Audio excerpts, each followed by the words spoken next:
All right, hi. My name is Chris Haddox. I'm a professor at West Virginia University where I teach energy efficiency, green building, sustainable design. And I'm down with New Vision today, and we're doing an energy audit on one of the houses that New Vision uses to house volunteers and people down here working with their mission.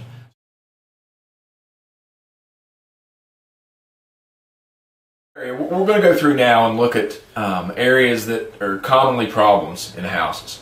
So one area, when we turn on the blower door and we start getting air coming into the house, we'll look under the kitchen sink or under the bathroom sink. So if you can see right around the pipes where the drain goes down in, that's going down into the crawl space of the house, or in this case an unconditioned basement. There's a big hole there. I can get my fingers down through. A lot of air is going to be coming up through this hole when we turn on the blower door. So it's a big source of air leakage into a home. And oftentimes it's bad air. It's moldy air. It's musty air. It's a good source for insects and critters to get into the house as well. So this would be an area that you just would probably automatically go look under your sink and see if you have this same issue right here. Okay, so under the kitchen sink is another area. It's going to be just like in the bathroom sink. You can see where the pipes are going down. And if we move these pans, and we see a big hole down there around the drain pipe. Again, that's a direct connection for air to come up through from the unconditioned basement in this situation, or if the house is on a crawl space. And again, that air can be nasty, it can be mold filled, critters, bugs, all kinds of things can come up through that hole. So just like in the bathroom, we can seal those easily with caulk. It's a very inexpensive way to cut down the air infiltration into your home. All right, so this is an exterior door. One of the conditions I said is to get it to winter living conditions, so we would have this door closed and sealed tightly. All right, so what we have here is an unvented combustion appliance. This burns a gas product. It burns propane, liquid propane in this case. They can be good sources of space heat. One of the challenges with these, though, is they are competing for the same air that you and I are breathing in our homes to do the combustion. So being unvented means that the combustion byproducts are being released into the home as well. So if we tighten the home up too much, we can actually kind of be getting into some problems by having this combustion appliance in that zone. So this video right now is not going to go into the details of what it takes to remedy this, but it's something you should be aware of if you do have a combustion appliance in your home such as this, that you need to get some professional opinion on it. All right. So in this corner of the room we have another combustion appliance, a wood burning stove. Now this stove is vented. You can see the vent pipe in the back. We have disconnected it and sealed it off for this test because we know we're going to get a lot of air moving through here once we turn the fan on. But again, it's another appliance. So we've got two combustion appliances in this room that we need to be really careful of and make sure we're not sealing our home so tightly that we're breathing poisoned air from these appliances. So here we have an outlet cover. Everybody's got outlet covers in their homes. This one is installed rather poorly. You can see a large crack along here where the cover doesn't really fit over the opening for the electrical box.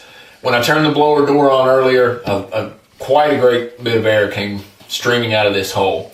So electrical boxes can be insulated. They can be air sealed.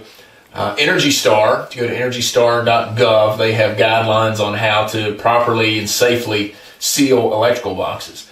Electrical boxes, especially on exterior walls, you should examine because they can be big sources of air infiltration. So here's a rather small hole in the floor that the coaxial cable comes out of. And you can see when we look down here, it's not any bigger than a pencil much, but a great deal of air can come streaming through there. So when we add up all these little holes, it makes for a great amount of air, great amount of energy loss. This is easily sealed up with some foam, with some caulk. It's not a difficult fix. Alright, so here we have an electrical panel. Most homes have an electrical panel in them. Sometimes it's in a laundry room. In this case, it's out kind of in the living room area. If you think about an electrical panel, there's a big piece of conduit on the outside of your house coming into your house through your wall that brings your electrical wires in. Well, that often is a big source of air infiltration as well. So you can see this electrical panel is not even sealed well to the wall. So when I turn the blower door on, the air is going to come rushing out of here. When we open it up, you can see an electrical panel really is not by itself a very airtight piece of equipment. So there are certain ways that you can go in and make this more airtight, but obviously you can't seal it all off because the electrical wires do have to come through. But it's something you can look at in your home, and you can look down and take the box off the wall and see where the wires are coming up into this, and there's often opportunities to seal around those wires with fireproof and electrical rated caulks. Alright, so here we have an exterior wall. This is the baseboard of the exterior wall. When I turn the blower door on, I am basically making the outside positively pressurized with respect to the inside.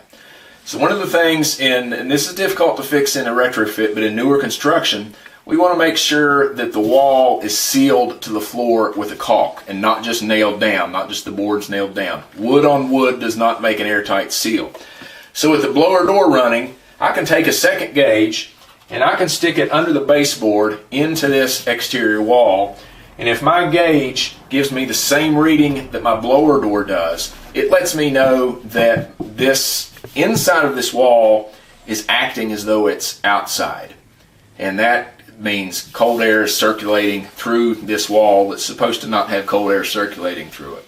So this is a little more advanced diagnostics, but if you're looking at a new project, a renovation where you're going to be actually exposing the wall, you can get in there and seal along the base of the wall with a caulk, and that can cut a significant amount of air filtration. You think about the entire perimeter of the wall inside, there's a lot of area there for leakage. So another common problem area in homes is the attic access hatch. Oftentimes it's just a piece of paneling, piece of roofing, ceiling that you lift up, and it's usually uninsulated on the top, which is a problem, especially if you have your ceiling insulated. You've got a rather large area that is not insulated. This area right here, this rim, is easy to put a gasket down on, and you want this door, when it drops down, to fit nice and tightly. When I turn the fan on in this house, get quite a bit of air infiltration coming out of here, which means it's pulling the very cold outside attic air into my house. In the summer, the hot air in the attic is moving right into my house. So it fights you in both seasons. It's a very easy fix and something that every homeowner can do themselves. Now we're going to look at some insulation. Insulation is something that every home should have, and sometimes it's not done very well. You can see in here this is fiberglass insulation that's poorly installed. It may have been right at one point, but it's falling down, it's loose.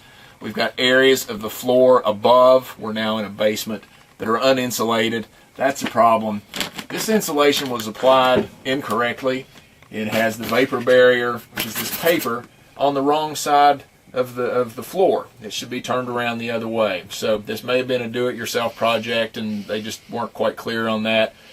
Hopefully it wasn't a contractor who supposedly knew what they were doing and put that up there.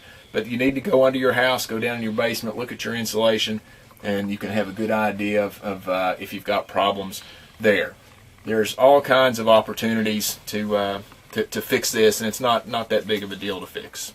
So here we're looking at some air duct. This is what's called a flex duct. It's flexible duct work. It goes from an air handler up into the living space of the house. It does have some insulation around it, so that's a good sign. This stuff usually comes insulated already. A lot of people don't think about insulating their ductwork, and it's good to do that. But one of the problems with this one is it's got a big kink right here. It's crimped down. So if you think of a water hose and you squeeze it down, you're all of a sudden making that pump work a lot harder to get the water through the hose. Same thing with the air. So it really makes for an inefficient use of your heating and cooling dollars trying to cool the space with this type of ductwork.